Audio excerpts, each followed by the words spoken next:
Ay, magandang gabi. Nais ko lang babanggitin, nagre-raise po ako, nagdududa po ako kung totoo ba talaga na binugbog si Governor Dan Fernando.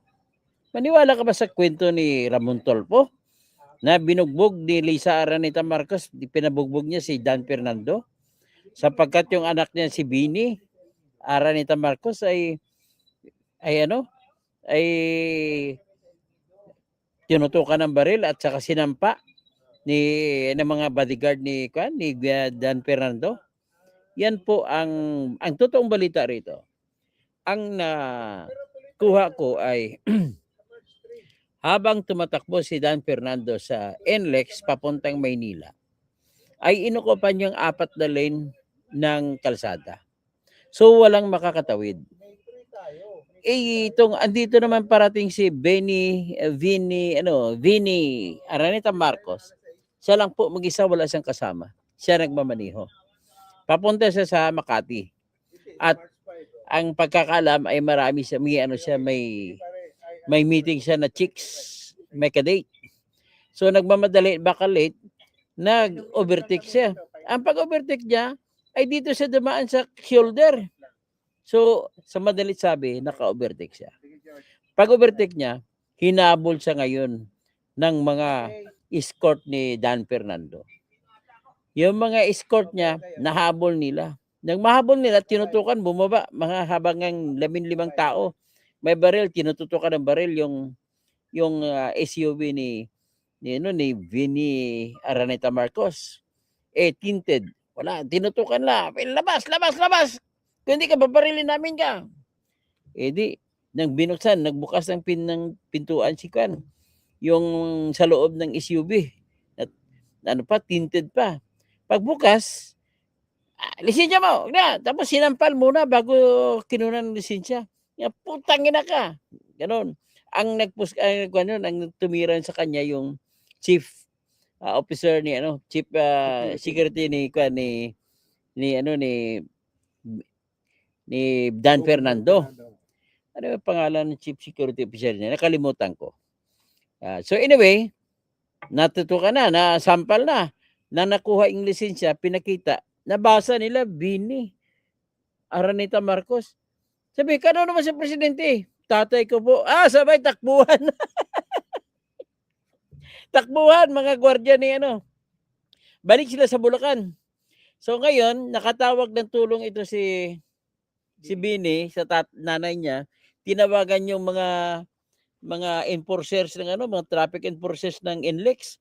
At yun nag-asikaso kasi nag-alalay sa kanya para makalabas, makauwi. So yan po ang maiksing kwento doon sa nangyari sa NLEX.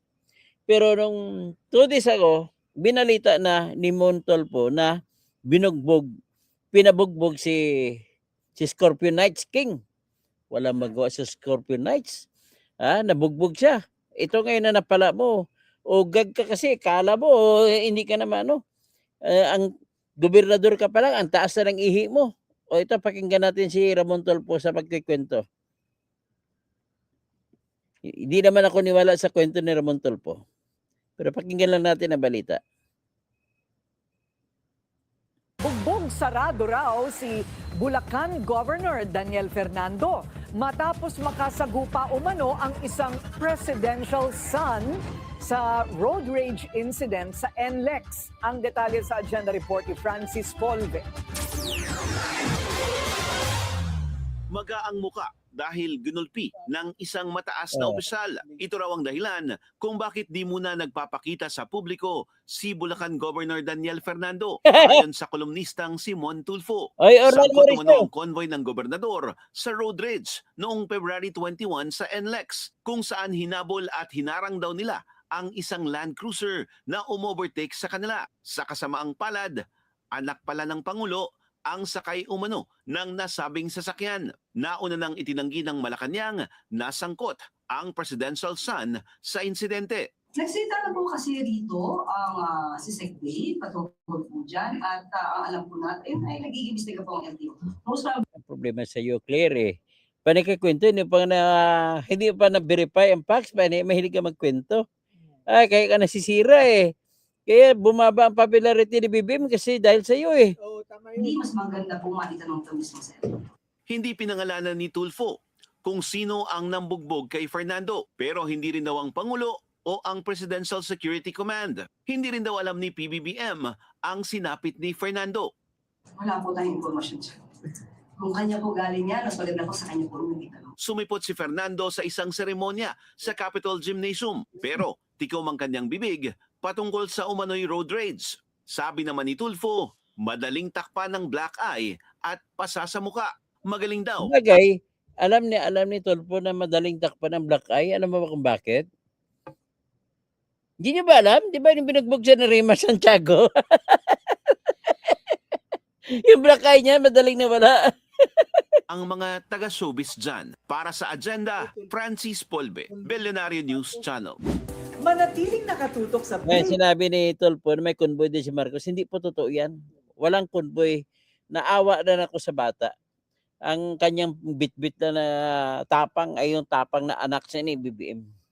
So, yan po ang totoong nangyari dyan. Kaya wag kayo maniwala sa kwento na may escort check kasama. Wala po.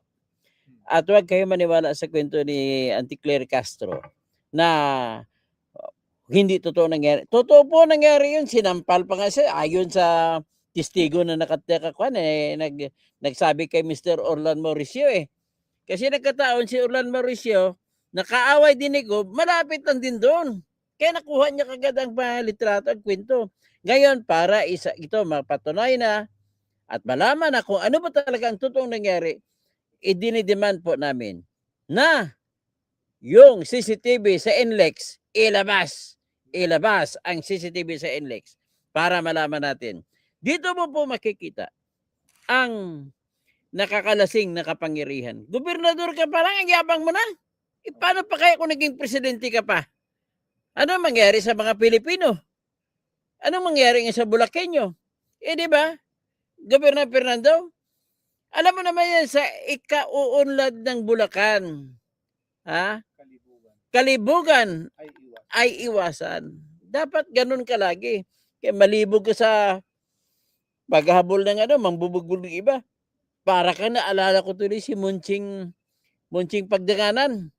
Yung mayor ng Kalumpit, Bulacan, na kapatid ni Mayor Roberto Pagdanganan, Gobernador Pagdanganan. Naku, yun naman ang kwento naman nun. Sa tuwing may mag-overtake sa kanya, bugbog sarado. Hindi ko alam bakit ganun ba kayo mga Bulakenyo? Bugbogero? Ay, nako. Paano yan? Oh, yan. Sumagot ka, Bini. Kung ilang sampal ba na natikman mo? Ayaw mo lang kasi masisira ang papa mo.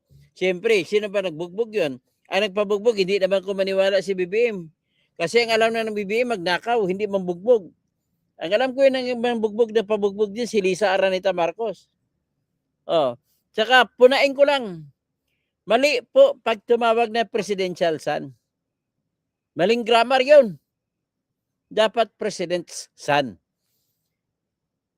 Anak siya ng presidente, hindi presidential son. Ginagamit po ang modifier na presidential officially. That refers to the office, not that refers to the person occupying the office. Ano kayo mga bubo kayo mga Corina Sanchez, mali ka. No, yan dyan na lang. Yan lang po ang vlog natin para matikman naman ninyo ang hagupit ng katotohanan. Maraming salamat po. Like